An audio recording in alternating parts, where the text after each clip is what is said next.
इससे पहले हमने वीडियो के अंदर बात करी थी कि जब हम सीए करते हैं तो जो फाउंडेशन रूट से होती है वो कैसे होती है। अब हम डिस्कस करेंगे आगे कि डायरेक्ट एंट्री रूट से कैसे होती है। तो सबसे पहले जो डायरेक्ट एंट्री रूट होता है ना, उसके अंदर आपका एक लेवल कम हो जाता है, आपको फाउंडेशन का एग्ज़ाम देने की ज़रूरत नहीं पड़ती। आप लोग डायरेक्टली, मैंने जैसे आपको पहले बताया था, सीए के अंदर 3 लेवल होते हैं, फाउंडेशन, इंटरमीडिएट और फाइनल। तो आपको फाउंडेशन लेवल देने की जरूरत नहीं है, आप लोग डायरेक्टली इंटरमीडिएट के लिए अपने आप को रजिस्ट्रेशन करा सकते हो। ठीक है, तो अब हम सबसे पढ़ते हैं कि भाई ऐसा भी तो होगा ना कि इंटरमीडिएट लेवल के लिए भी कुछ एलिजिबिलिटी होगी जो हमें मीट करनी पड़ेगी, तभी हम लोग डायरेक्टली इंटरमीडिएट के लिए रजिस्ट्रेशन करा सकते हैं। यस, तो हम सबसे पहले पढ़ते हैं कि एलिजिबिलिटी क्या होती है डायरेक्ट एंट्री रूट के लिए। अगर आपकी ग्रेजुएशन हुई है और आपने कॉमर्स बैकग्राउंड से ग्रेजुएशन करी हुई है या फिर आप पोस्ट ग्रेजुएट हो, तो मिनिमम 55% मार्क्स आपके आने चाहिए ग्रेजुएशन के अंदर। मैं बात कर रही हूँ जिन्होंने कॉमर्स बैकग्राउंड से ग्रेजुएशन करी है या पोस्ट ग्रेजुएशन करी है, तो मिनिमम 55% मार्क्स चाहिए।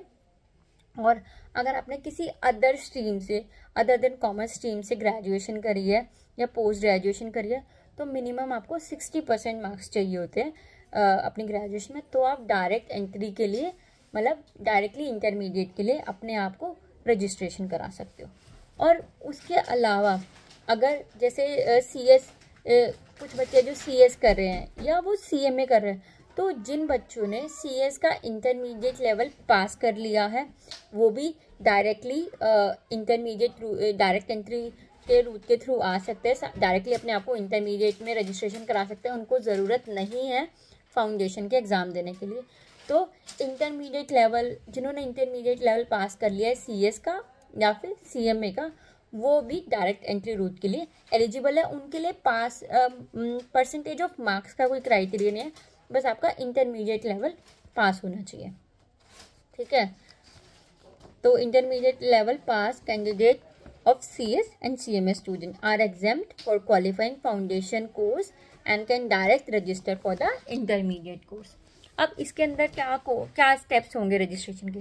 सबसे पहले आप बोर्ड ऑफ स्टडीज़ के पास अपने आप को रजिस्ट्रेशन कराओगे इंटरमीडिएट के लिए, मतलब सीए के लिए, जो कि इंटरमीडिएट लेवल होगा।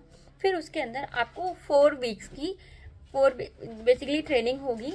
एक होगी 15 दिन की होगी आईटी ट्रेनिंग और 15 डेज का आपको होगा ओरिएंटेशन होगा। तो ये दोनों चीज़ें आपको करनी पड़ेगी। क्या होता है जब इंटरमीडिएट लेवल, जब हम डायरेक्ट एंट्री रूट के थ्रू जाते हैं ना, तो हमको आर्टिकलशिप भी स्टार्ट करनी पड़ती है। तो यहाँ पे एक चीज़ ये है कि जैसे आपने अपने आप को इंटरमीडिएट के लिए रजिस्ट्रेशन कराया, जो 2 ट्रेनिंग है, सबसे पहले आपकी आईटी ट्रेनिंग और आपकी ओरिएंटेशन प्रोग्राम, आपको वो करना पड़ेगा। उसके बाद फिर आपको आर्टिकलशिप के लिए रजिस्ट्रेशन कराना पड़ेगा। आपको 9 महीने की आर्टिकलशिप करनी पड़ेगी। उसके बाद ही आप इंटरमीडिएट का कोई भी ग्रुप दे सकते हो। जैसे मैंने आपको पहले बताया था, इंटरमीडिएट के अंदर कितने ग्रुप्स हैं? 2 ग्रुप्स हैं, हर ग्रुप के अंदर 4-4 पेपर है। तो अगर आप डायरेक्ट एंट्री रूट के थ्रू आ रहे हो तो आपको कम से कम, जो मैंने बताया कि रजिस्ट्रेशन कराते ही सबसे पहले ये दोनों ट्रेनिंग कंप्लीट करनी पड़ेगी और फिर उसके बाद आपको अपनी आर्टिकलशिप स्टार्ट करनी पड़ेगी। और वो जो आर्टिकलशिप आपकी कम से कम 9 महीने की हो जानी चाहिए। उसके बाद ही आप फर्स्ट अटेम्प्ट दे सकते हो अपने इंटरमीडिएट लेवल का। तो देखो यही लिखा हुआ है, registered with board of studies for intermediate course, complete 4 weeks of orientation course and information technology, जो कि आईसीआई करता है before completion of before practical training. उसके बाद आप रजिस्टर करते हो अपने आप को, आपने ये ट्रेनिंग कराई, आप अपने आप को रजिस्ट्रेशन कराते हो 3 इयर्स ऑफ आर्टिकलशिप के लिए, जो कि प्रैक्टिकल ट्रेनिंग होती है।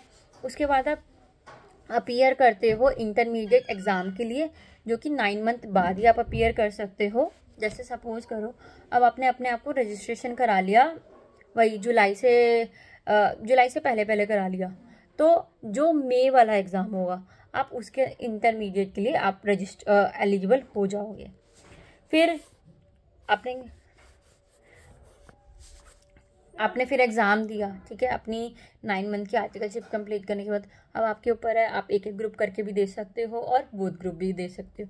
तो अगर आपने बोथ ग्रुप क्लियर कर लिए, ठीक है, एक ग्रुप करके भी एग्ज़ाम दिया या दोनों ग्रुप करके आपने एग्ज़ाम दिया, तो जैसे ही आपके दोनों ग्रुप क्लियर हो जाएंगे तब आप लोग फाइनल के लिए रजिस्ट्रेशन करा सकते हो।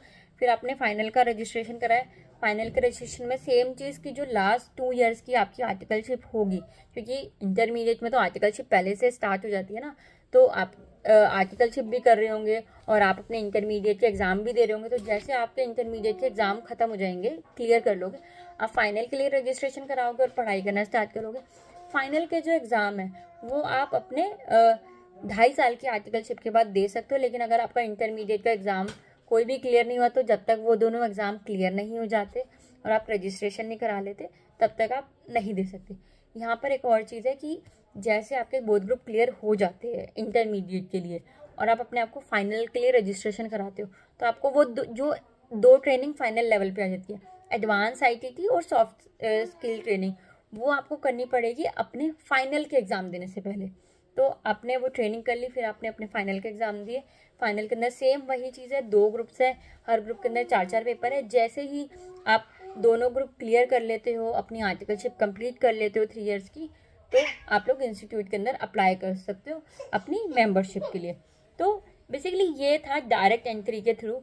देखो मेन जो फ़र्क आ जाता है ना फाउंडेशन रूट में और डायरेक्ट एंट्री में, वो फ़र्क ये आ जाता है कि आप वो आफ्टर 12th दे सकते हो फाउंडेशन रूट, और ये आप लोग आफ्टर ग्रेजुएशन दे सकते हो। और आपकी जो आर्टिकलशिप स्टार्ट होती है, अगर आप डायरेक्ट एंट्री रूट के थ्रू आते हो तो आपको रजिस्ट्रेशन के बाद 2 ट्रेनिंग करने के बाद ही आपकी आर्टिकलशिप स्टार्ट हो जाती है। लेकिन फाउंडेशन रूट के थ्रू जब आप आते हो, तो जब तक आप अपना फाउंडेशन क्लियर करने के बाद जब आप इंटरमीडिएट में जाते हो, तो एटलीस्ट आपको एक ग्रुप क्लियर करना ज़रूरी है। विदाउट एक ग्रुप क्लियर करे हुए आपकी आर्टिकलशिप स्टार्ट नहीं हो सकती। और डायरेक्ट एंट्री में तो ये है कि जैसे आपने इंटरमीडिएट के अंदर अपने आप को रजिस्ट्रेशन कराया, तो आपकी ट्रेनिंग करने के जो 2 इंस्टीट्यूट के द्वारा बताई गई ट्रेनिंग है, उसके बाद ही आप अपनी आर्टिकलशिप स्टार्ट कर सकते हो। अब जैसे देखो यार, एक बच्चा था जिसने 12वीं के बाद एग्जाम दिया, वो क्या करेगा, सबसे पहले अपने आप को फाउंडेशन के लिए रजिस्ट्रेशन कराएगा, फिर फाउंडेशन क्लियर करेगा, फिर अपने आप को इंटरमीडिएट के लिए रजिस्ट्रेशन कराएगा, फिर एटलीस्ट इंटरमीडिएट का एक ग्रुप क्लियर करेगा, उसके बाद ही वो 3 इयर्स की आर्टिकलशिप के लिए रजिस्ट्रेशन करा सकते हैं। लेकिन एक स्टूडेंट जो अपनी ग्रेजुएशन कर चुका है और अब वो CA करने को सोच रहा है, और उसके पास क्राइटेरिया भी है कि उसने कॉमर्स बैकग्राउंड से करा था ग्रेजुएशन या पोस्ट ग्रेजुएशन, तो 55% मार्क्स आए थे, या फिर नॉन कॉमर्स बैकग्राउंड था तो उसके 60% मार्क्स आए थे, या फिर वो इंटरमीडिएट लेवल पास स्टूडेंट है CS या CMA का, तो वो अपने आप को रजिस्ट्रेशन कराएगा इंटरमीडिएट के लिए, 2 ट्रेनिंग करेगा जो कि 15 डेज़ की होगी। उसके बाद अपने आप को आर्टिकलशिप के लिए रजिस्ट्रेशन कराएगा, तो उसकी आर्टिकलशिप उसी समय स्टार्ट हो जाएगी और वो ड्यूरिंग द ईयर अपने इंटरमीडिएट के एग्ज़ाम क्लियर कर सकता है। तो ये आप लोगों के ऊपर है कि आप लोगों को कौन सा रूट बेटर लगता है, कि आपको फाउंडेशन के रूट के थ्रू जाना चाहिए या फिर डायरेक्ट एंट्री रूट के थ्रू जाना चाहिए। इसमें आप लोगों को कोई डाउट हो तो आप लोग मुझे कमेंट कर सकते हैं, मुझसे पूछ सकते हैं, मैं आपके सारे डाउट्स क्लियर करूँगी। अब हम लोग इसके बाद जो डिस्कस करेंगे वो हम करेंगे डिटेल में कि अच्छा फाउंडेशन के अंदर कौन कौन से एग्ज़ाम होते हैं, पासिंग क्राइटेरिया क्या क्या होता है, फाउंडेशन की फ़ीस कितनी होती है, रजिस्ट्रेशन कैसे कराते हैं, इंटरमीडिएट की रजिस्ट्रेशन की फ़ीस कितनी होती है, और क्या क्या, मतलब अब हम इसके बाद डिटेल में डिस्कस करेंगे फाउंडेशन को, इंटरमीडिएट को और फाइनल को, इनकी फ़ीस, इनकी एलिजिबिलिटी, पेपर्स, पासिंग मार्क्स कितने होते हैं, ये हम लोग डिस्कस करेंगे। और क्या इंस्टीट्यूट ने कुछ कंसेशन वगैरह भी दिए हुए, ये भी हम लोग आगे डिस्कस करेंगे। तो चलिए अब मैं आपको फाउंडेशन के बारे में बताती हूँ अच्छे से।